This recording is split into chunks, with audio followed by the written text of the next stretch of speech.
اهلا بيكم مع اخبار النادي الاهلي اليوم. خبرنا الاول: تركي آل الشيخ يعلن عن استضافة موسم الرياض لقمة الاهلي والزمالك في كاس السوبر الافريقي.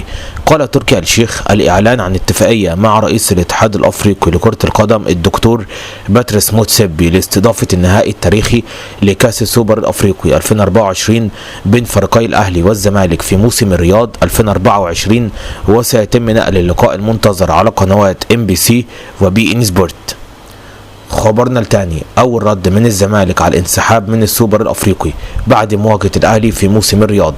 قال أحمد سالم المتحدث باسم الزمالك: كل ما يقال حول تفكير الزمالك في الانسحاب من السوبر كلام غير صحيح. هنلعب مباراتنا مع النادي الأهلي بكل تأكيد حتى لو ستقام في موسم الرياض وتحت رعاية تركي آل الشيخ. سنلعب مباراة النادي الأهلي بدون أي شك. خبرنا الثالث: النادي الأهلي يكشف عن الجديد في إمكانية رحيل اللاعب المالي أليو ديانج.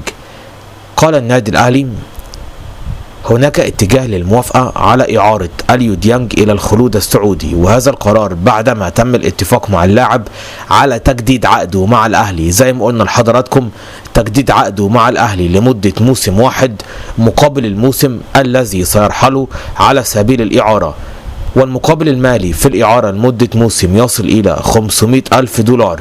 يبقى بكده ديانج لو رحل على سبيل الإعارة لمدة موسم قبل ما يمشي هيجدد مع النادي الأهلي لمدة موسم. خبرنا الرابع: تعرف على رسالة كولر إلى وليد عبد الوهاب رئيس هيئة استاد القاهرة بعد الفوز على بيراميدز.